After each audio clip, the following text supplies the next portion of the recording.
MomoCon. It's Atlanta's answer to Comic-Con.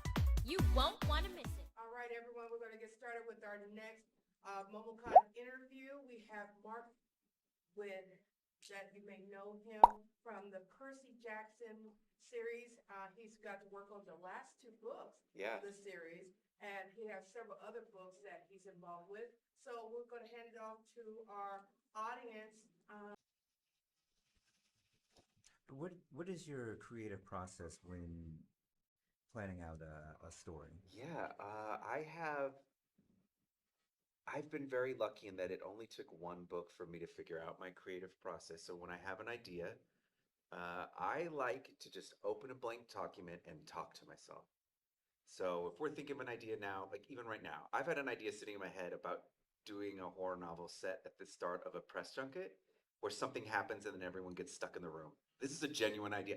I don't know what I'm going to do with it, but normally what I would do is open a blank document and be like, why? What I'm saying aloud, by the way, is what I'm writing. Why is this compelling to me? Why am I interested? Why have I thought about this idea for literally years? As I start thinking about it, I just write to myself, free, just sort of like open, very stream of consciousness. Who is the most interesting person that this idea could happen to? And once I get a sense that there is a nebulous story there, I don't need details, I then write an outline. So I'm an outliner. I like to plan a book out in advance. I will figure out not just the scenes, the names of everyone, because I will spend 6 hours on Facebook looking for a name. And I would rather get that done during the outlining stage than trying to draft and then getting stuck for like 6 hours. The most important part for me, though, is in the outlining, I need to figure out the ending. And then I just spent like a week and a half in New York City doing a bunch of school visits. Every single time I told the kids this, it blew their minds.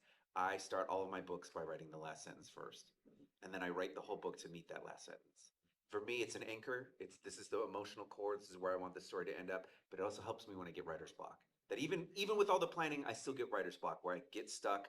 I'm not sure I made the right decision. I will go to that last sentence and read it again and remind myself of where I want this story to end up. And I feel lucky, or maybe it is just good writing. I've never had to change the last sentence of a book in all of my published ones, the two that are forthcoming. So that's generally my process is brainstorming, outlining, and then I will write the last sentence, draft a book to meet that last sentence. Thank you. That's a cool question.